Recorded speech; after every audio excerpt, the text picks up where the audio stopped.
नमस्कार दोस्तों, मैं सोनू शर्मा। जरा एक पल के लिए सोचिए, अगर आपके पास हाथ ना हो, अगर आपके पास पैर भी ना हो, तो क्या आप चल सकते हैं? क्या आप लिख सकते हैं? क्या आप तैर सकते हैं? क्या आप अपनी जिंदगी खुद जी सकते हैं? और सबसे बड़ा सवाल, क्या आप खुश रह सकते हैं? ज्यादातर लोग बोलेंगे नामुमकिन। लेकिन आज मैं आपको एक ऐसे इंसान की कहानी सुनाने जा रहा हूं जिसका जन्म बिना हाथ और बिना पैरों के हुआ, पर आज वही इंसान पूरी दुनिया में लाखों लोगों को उम्मीद देना सिखा रहा है। To show your strength, you need to do something that's difficult. ये कहानी है निक विजुइक की, जिसने कहा no arms, no legs, no limits. यानी अगर हाथ नहीं, पैर नहीं, तो साला कोई लिमिट भी नहीं। निक ने दुनिया को दिखा दिया कि लिमिटेशंस सिर्फ दिमाग की बंदिशें हैं। You want to know why God gave me a foot?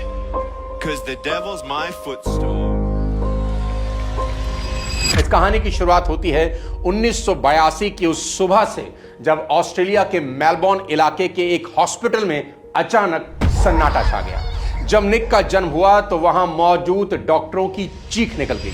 काम करने वाली नर्सें पीछे हट गई, क्योंकि उन्होंने अपने जीवन में पहली बार वो देखा जिसकी कल्पना भी उन्होंने कभी नहीं करी थी। उस नवजात बच्चे के दोनों हाथ और दोनों पैर नहीं थे, सिर्फ एक धड़ था, और पैर की जगह पर एक छोटा सा पंजा था। वो बच्चा जन्म से एक बेहद दुर्लभ बीमारी के साथ पैदा हुआ। बीमारी का नाम था टेट्रा अमीलिया सिंड्रोम। इस बीमारी में इंसान बिना हाथ और बिना पैरों के पैदा होता है। निक के पिता, जो उस वक्त लेबर रूम में ही थे, अपने बेटे के इस शरीर को देखकर कमरे से बाहर भाग गए और बाहर जाकर उल्टी कर दी। निक की मां, जिसने 9 महीने तक उस बच्चे को कोख में अपने खून से सींचा, जब उसने अपने बेटे की ऐसी हालत देखी, सिर्फ धड़ देखा, तो उसका दिल जैसे बैठ गया और 4 महीने तक वो अपने ही बेटे को गोद में उठाने की हिम्मत नहीं कर सकी।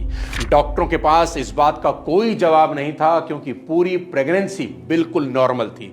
निक की मां ने प्रेगनेंसी के दौरान कोई नशा नहीं किया, यहां तक कि पेन किलर तक नहीं ली। फिर भी जिंदगी ने उनके सामने ऐसा सवाल खड़ा कर दिया जिसका जवाब किसी के पास नहीं था। उस बच्चे को अब घर लाया गया और वो बिना हाथ पांव का बच्चा धीरे धीरे बड़ा होने लगा। पर उस बच्चे की जिंदगी का असली स्ट्रगल तो शुरू होने वाला था। शुरुआत स्कूल से होती है। जब निक पहली बार स्कूल गया तो बच्चे उसे देखकर चौंक गए कि ये क्या है। कुछ बच्चे उसे देखकर डर जाते थे, कुछ हंसते थे और कुछ उसे अजीब नजरों से घूरते रहते थे। कई बार तो बच्चे उसे एलियन तक कह देते थे। उसे हर दिन ताने सुनने को मिलते थे और हर दिन उसका मजाक बनाया जाता। धीरे धीरे वो मासूम अंदर से टूटने लगा और एक दिन उसने अपनी मां से पूछा, Why did God make me like this? मां, भगवान ने मुझे ऐसा क्यों बनाया? लेकिन उस सवाल का जवाब ना तो उसकी मां के पास था और ना किसी और के पास। वक्त बीतता गया, लेकिन दर्द कम नहीं हुआ। 8 साल की उम्र तक आते आते निक इतना टूट चुका था कि उसने अब अपनी जिंदगी को खत्म करने के बारे में सोचना शुरू कर दिया। और फिर आया वो दिन जब सब बदलने वाला था। निक अपने घर के बाथटब में बैठा हुआ था। उसने मन ही मन फैसला कर लिया था कि आज सब खत्म कर दूंगा।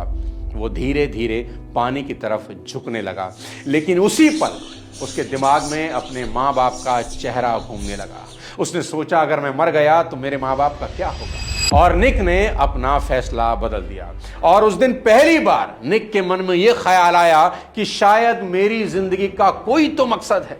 भगवान ने मुझे यूं ही पैदा तो नहीं किया होगा। और यही वो पल था जहां से एक टूटा हुआ बच्चा आगे चलकर एक ऐसी कहानी बनने वाला था जो पूरी दुनिया को हिम्मत सिखाने वाली थी। यहां से पॉजिटिव सोच की जिंदा मिसाल शुरू होती है। दोस्त, निक ने सोचा कि चलो अब भगवान को दिखाते हैं। भगवान ने हाथ पैर नहीं दिए तो क्या हुआ, मेरा हौसला ही बहुत है। उसने आसमान की तरफ देखकर कहा कि दुनिया में मिसाल बनने का वक्त आ गया है। अब अपनी तकदीर बिना हाथों के लिखूंगा। अब उसने वो किया जिसकी कोई उम्मीद भी नहीं कर सकता था। उसने अपने उसी धड़ के साथ कोशिश शुरू की। उसके पास एक छोटा सा पंजा था। उसने उसी से धीरे धीरे लिखना सीखा। उसने अपने उसी धड़ के साथ बार बार पानी में छलांग लगाई और एक दिन तैरना सीख गया। वह फुटबॉल खेलने लगा और अपने पैर के उसी पंजे से कंप्यूटर चलाने लगा। धीरे धीरे निक वो सब करने लगा जो लोग 2 हाथ और 2 पैरों के साथ भी नहीं कर पाते।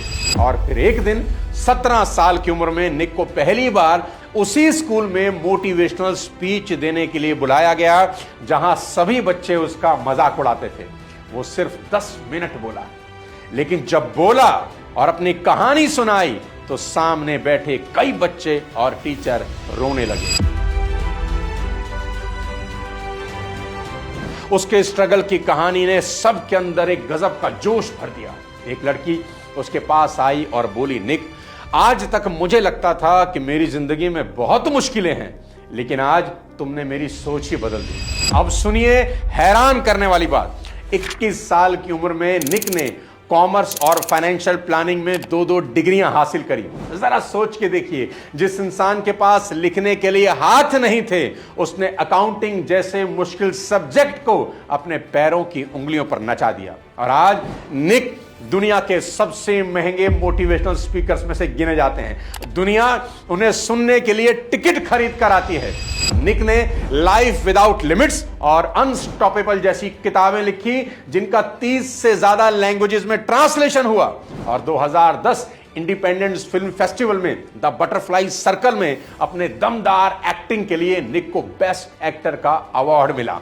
To be nominated and winning Best Actor in the short film. मैं पर्सनली निक से बहुत प्रभावित रहा हूं। मेरे करियर के शुरुआती दौर में मैंने निक को काफी सुना है और नोट्स तक बनाए हैं। एक और कमाल की बात सुनिए, अगर हमारे यहां किसी के पासपोर्ट पर 5 से 7 कंट्री का वीजा लग जाए ना, तो आदमी को लगता है मैंने बहुत कुछ उखाड़ लिया। पर बिना हाथों और पांवों के निक ने 70 से ज्यादा देशों में जाकर लाखों लोगों को इंस्पायर कर दिया है। अभी 2024 में वो इंडिया आए और विशाखापट्टनम में उन्होंने 1,10,000 लोगों की भीड़ के सामने खड़े होकर कहा, अगर एक बिना हाथ पैर वाला इंसान सपने देख सकता है, पूरे कर सकता है, तो तुम क्यों नहीं। वो आज लोगों को सुसाइड ना करने की सलाह देते हैं। और मजे की बात बताता हूं दोस्त, जिस इंसान के पास हाथ नहीं पैर नहीं, वो आज एक खुशहाल पति और पिता है। जी हां, निक शादीशुदा है, उनके 4 बच्चे हैं, एक और हम हैं, हाथ पैर सब सलामत हैं और भगवान को सारा दिन कोसते रहते हैं। और एक और निक है जिन्होंने इतिहास रच दिया। सोचिए, जिस बच्चे को देखकर उसके पिता सदमे में बाहर भाग गए, जिसकी मां ने उसे 4 महीने तक गले नहीं लगाया, जिस बच्चे को देखकर लोग कहते थे इसका भविष्य क्या होगा, वही इंसान आज दुनिया को सिखा रहा है और पूरी दुनिया के लिए एक ग्लोबल आइकन बन चुका है। क्योंकि लिमिटेशंस शरीर में नहीं होती दोस्त, लिमिटेशन दिमाग में होती हैं। तो दोस्त, अगर आपके पास अपनी जिंदगी में शिकायतों की लिस्ट है ना, तो आज ही उसे फाड़कर कूड़ेदान में डाल देना। बिना हाथ पैरों के निक सुबह उठकर खुद ब्रश करते हैं, खुद शेव करते हैं और खुद ही अपनी बालों में कंघी करते हैं, किसी से मदद नहीं मांगते। जिस उंगली से आप दिन भर मोबाइल पर रील स्क्रॉल करते हो ना, उसी पैर की उंगलियों से निक कंप्यूटर पर 43 वर्ड्स पर मिनट की स्पीड से टाइप भी कर लेते हैं। और तो और गोल्फ की स्टिक को अपने जबड़े में फंसाकर शॉट मार लेते हैं। अब जाते जाते मेरा सवाल सीधा आपसे है, निक के पास हाथ नहीं थे, लेकिन उन्होंने करोड़ों लोगों का हाथ थाम लिया। निक के पास पैर नहीं थे, लेकिन उन्होंने दुनिया के 70 से ज्यादा देशों में अपने कदमों के निशान छोड़ दिए। और आपके पास तो आंखें हैं सपना देखने के लिए, आपके पास हाथ हैं मेहनत करने के लिए, आपके पास पांव हैं अपनी मंजिल तक पहुंचने के लिए, फिर भी आप हार मानकर बैठे हो।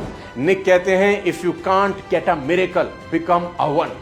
मतलब अगर तुम्हारी जिंदगी में कोई चमत्कार नहीं हो रहा ना, तो खुद चमत्कार बन जाओ।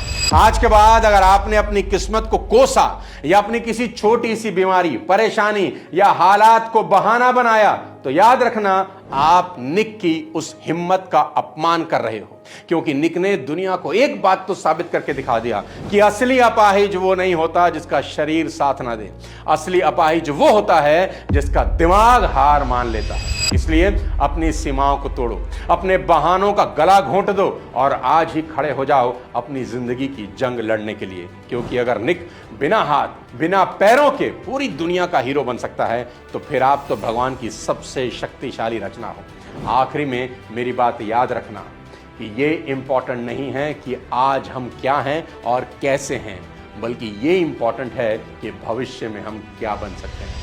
वीडियो अगर पसंद आए ना तो लाइक करें और ज़्यादा से ज़्यादा लोगों को शेयर कर दें। अगले किसी और वीडियो के साथ जल्द मिलता हूँ। हिम्मत बनाए रखें। जय हिंद।